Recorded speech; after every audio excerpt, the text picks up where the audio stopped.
Assalamualaikum warahmatullahi wabarakatuh. Ketemu lagi dengan saya, Sugani Yurdani, di channel Hipnoterapi Kalbu. Sobat-sobat, di episode ini kita coba bahas pertanyaan yang masuk, yaitu tentang cara mengatasi pikiran negatif. Oke, sebelum masuk ke cara ngatasin pikiran negatif, tentunya kita harus tahu dulu dong, apa sih pikiran negatif itu? Nah, ini saya punya salah satu contoh kasus. Unik sekali nih kasus. Saking uniknya nih sob ya.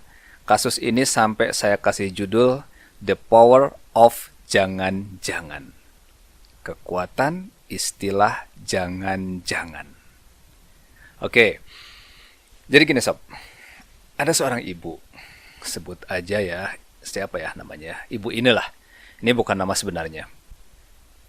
Bu Ine ini ngeluhin kondisi tubuhnya. Dadanya sering sakit katanya. Ya otomatis lah saya langsung nyaranin Bu Ine periksa ke dokter. Tapi katanya dia udah periksa. Bahkan ke 3 orang dokter selama rentang waktu 2 minggu.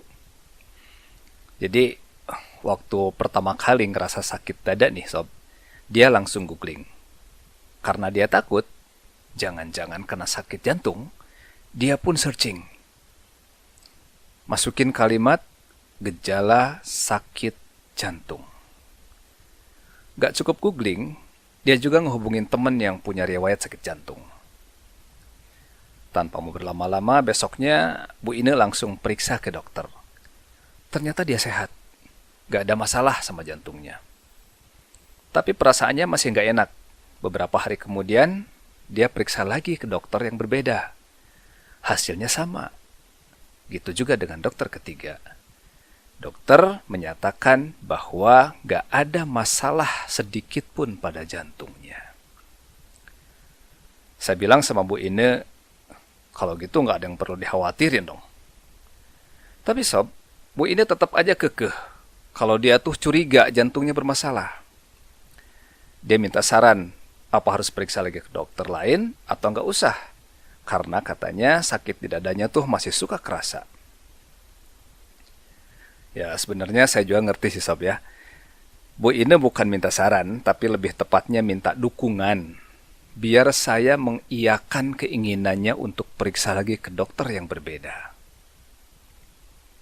Ya akhirnya saya bilang lah sama Bu Ine, kalau saya sama sekali nggak punya wewenang ngasih saran medis. Saya cuma ngasih saran gini. Jauh lebih baik kalau Bu Ine jalanin hari-hari seperti biasa, tanpa beban. Malah harus bersyukur karena ketiga orang dokter udah bilang bahwa Bu Ine sehat. Sama sekali nggak ada masalah di jantungnya. Selain itu saya juga bilang, kalau ngerasa sakit di daerah dada, tapi secara medis nggak ada masalah pada organ, kemungkinan besar ada sebentuk emosi yang masih terpendam.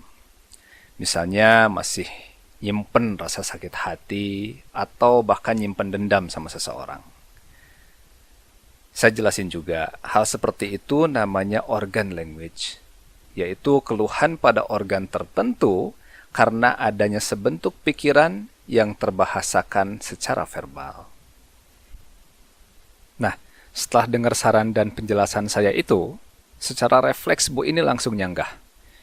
Dia bilang, gak ada secuil pun nyimpen sakit hati sama seseorang, apalagi dendam.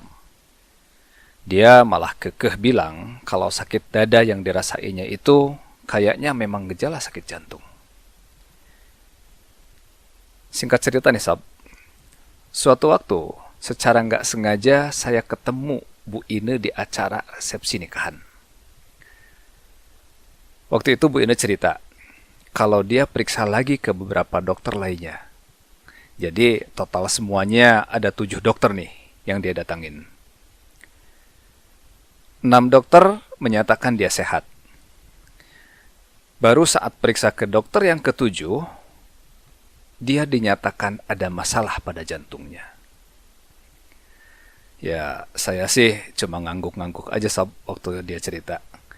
Sampai kemudian dia bilang begini, kenapa ya Pak? Kok Tuhan ngasih cobaan seberat ini sama saya?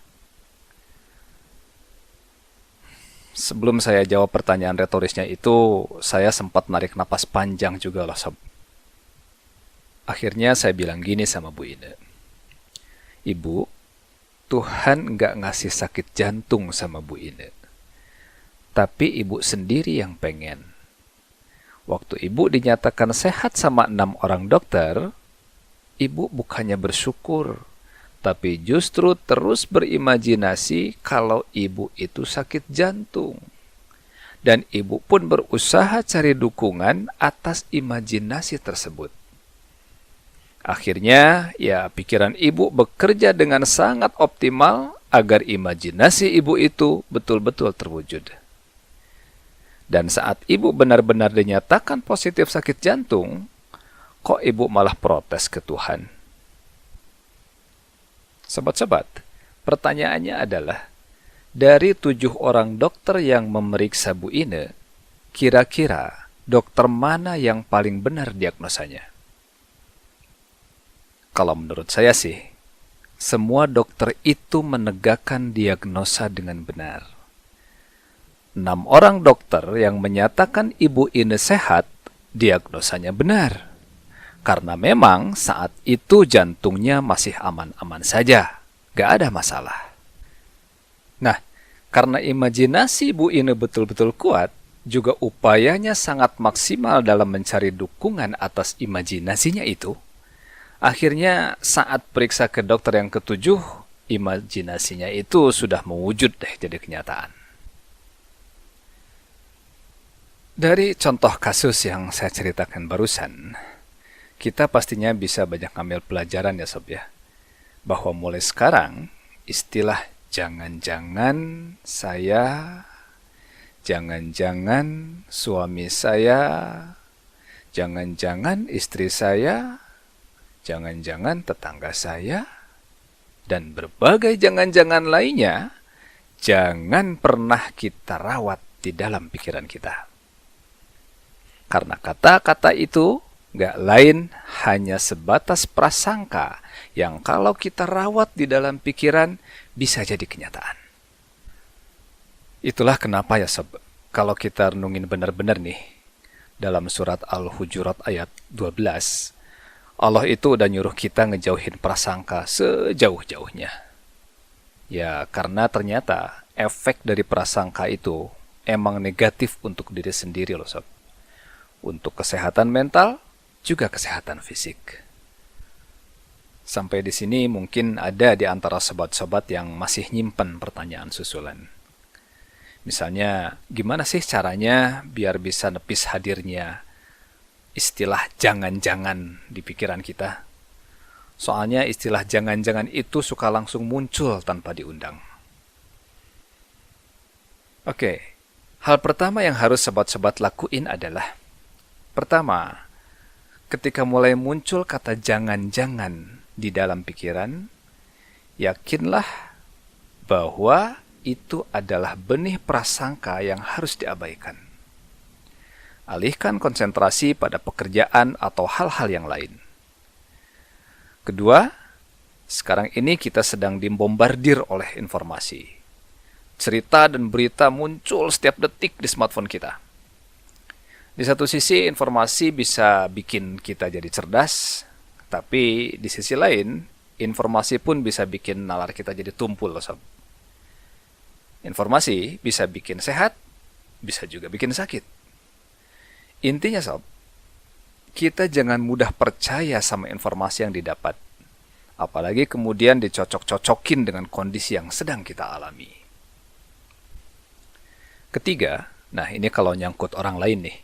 Ketika kata jangan-jangan melintas di pikiran, langsung anulir atau netralisir perkataan ini dengan mengatakan yang sebaliknya. Hal yang paling mudah dan efektif adalah dengan mendoakan orang tersebut. Misalnya gini, sobat-sobat lihat temen jutek, terlintas deh di pikiran. Jangan-jangan dia benci sama saya. Nah, langsung aja netralisir dengan berdoa seperti ini. Ya Allah, saya mohon ya Allah, selesaikanlah permasalahan yang sedang dihadapi teman saya itu ya Allah, dan mudahkanlah segala urusannya. Nah, dengan berdoa seperti ini, sobat-sobat nggak akan memandang diri sobat-sobat itu sebagai korban kejutekannya. Tapi justru ngerasa kasihan sama teman tersebut. Nah, dengan begini nih, auto posisi sobat-sobat itu ada di atas dia. Selain itu, kita pasti dapat manfaat yang luar biasa loh dari ngedoain kebaikan untuk dia. Karena doa itu akan langsung balik ke kita secara otomatis. Ini janji Allah lah, Sob.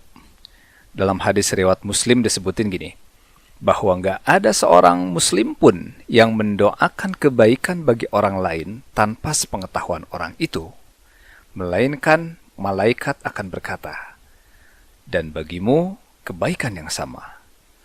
Tuh kan, Sob, langsung balik lagi ke kita secara otomatis tuh. Oh ya, tadi di awal saya sempat nyinggung-nyinggung tentang organ language, yaitu keluhan pada organ tertentu karena ada sebentuk pikiran yang terbahasakan secara verbal. Insya Allah nanti hal ini akan kita bahas tersendiri ya, Sob ya. Pantengin terus channel Hipnoterapi Kolbu dan jangan lupa subscribe, like, dan share. Semoga bermanfaat. Assalamualaikum.